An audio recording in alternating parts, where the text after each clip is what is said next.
회당장 야이로라는 사람이 있었는데, 예수님, 지금 저희 딸이 다 죽어갑니다.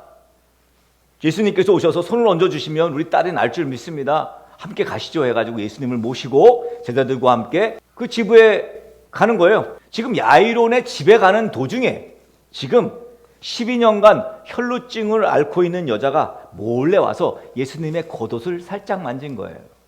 그리고 예수님의 능력으로 그 혈루증이 고침받게 됩니다. 12해 동안이나 혈루증을 앓던 이 여인은 이 병을 고치기 위해서 무려 12년 동안 자신의 재산을 모두 탕진하면서까지 수많은 의사들을 찾아다녔지만 고침받지 못했어요.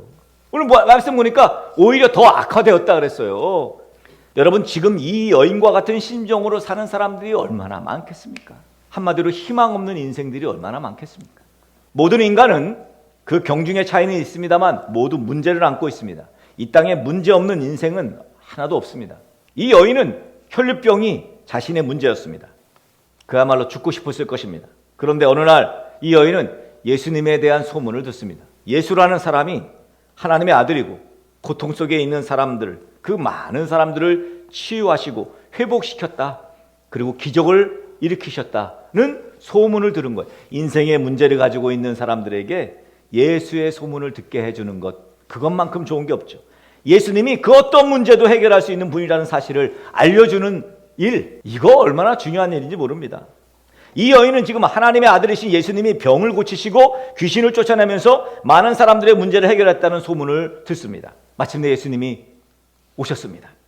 그리고 자기 문제가 해결되기를 간절히 원하는 심정으로 예수님이 계신 무리 속으로 들어가요. 어느 정도의 믿음이었대요? 회당장 야이로는 어떤 믿음이에요? 내가 지금 딸이 죽게 됐는데 예수님 오셔서 우리 딸에게 손을 얹으면 나을 줄 믿습니다. 여러분, 이것도 굉장한 믿음이잖아요. 그래서 지금 예수님이 회당장 야이론의 집에 가는 길 아닙니까? 가는데 지금 이 여인 보세요. 이 여인의 믿음은 얼마나 더 큰 믿음입니까? 그냥 예수님 옷자락만 만져도 낫겠습니다 라는 믿음으로 지금 예수님을 만나러 간 거예요. 그래서 드디어 예수님의 옷자락에 손을 댄 거예요. 사람들이 얼마나 많았겠어요. 그리고 예수님을 만진 사람이 얼마나 많았겠어요. 악수한 사람도 있었을 것이고 예수님을 그냥 이렇게 끌어안은 사람도 있었을 겁니다. 그런데 이 여인은 그렇게 하지도 않았어요. 그냥 옷자락만 살짝 만졌습니다. 예수님의 겉옷에 손만 대도 내 병이 나을 것이라고 믿었던 것입니다. 여러분, 믿음으로 문제가 해결되는 거예요. 믿음만 있으면 됩니다. 29절을 보세요. 이에 그의 혈루 근원이 곧 마름에 병이 나은 줄을 몸에 깨달으니라. 예수님께서는 이제 가던 길을 멈추십니다. 제자들에게 누가 내 옷자락에 손을 댔다 그렇게 말씀하십니다. 예수님의 능력이 나간 것을 알아채셨어요. 제자들은 예수님이 하신 이 말씀을 이해할 수 없었어요. 예수님, 지금 사람들이 이렇게 많은데 예수님의 옷에 몸에 손을 댄 사람이 한둘이 아닌데 누구라고 어떻게 콕 집어 말합니까? 많은 사람들이 예수님 지나가실 때 만지고 손대고 했겠지요. 그런데 예수님은 혈루증 걸린 이 여인이 의도를 가지고 만진 것을, 믿음을 가지고 옷깃을 만진 것을 알아채셨어요.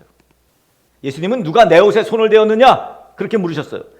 이 여인은 지금 자기가 고침받았으니까 좋았죠. 이제 자기가 고침받은 걸 알았어요. 몸이 알지, 몸이. 그죠? 알았어요. 그냥 가만히 있으면 병도 고침받았겠다. 목적 달성했으니까 커밍아웃 하지 않아도 돼요. 그런데 믿음 있는 사람들의 특징이 뭐예요? 숨기지 못합니다.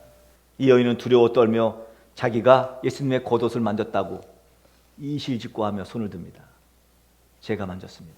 딸아, 내 믿음이 너를 구원하였으니 평안히 가라.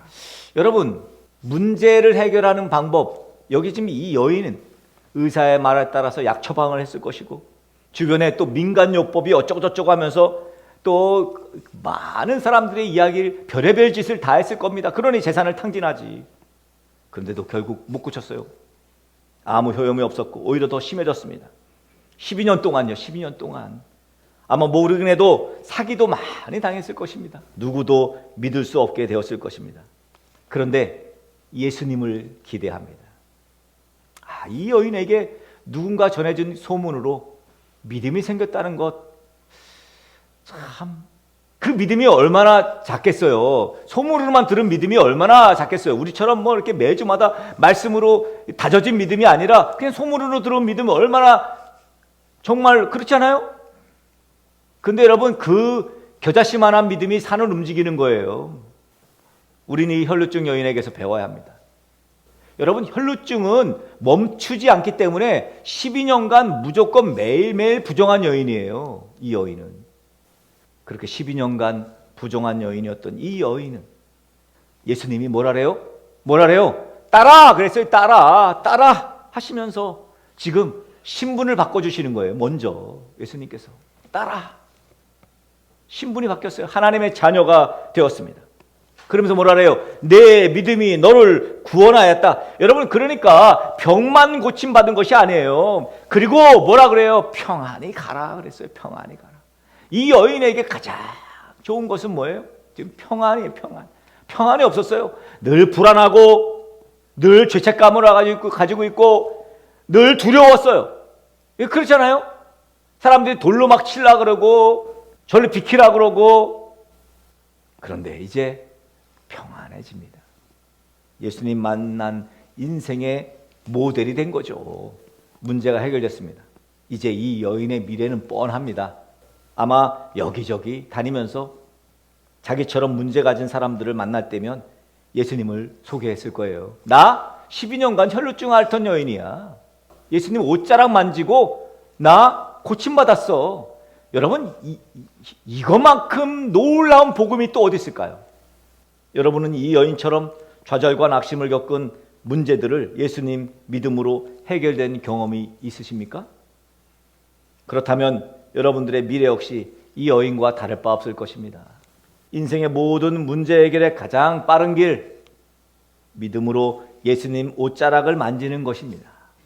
믿음의 성도들 다 되어지기를 주의 이름으로 간절히 축복합니다.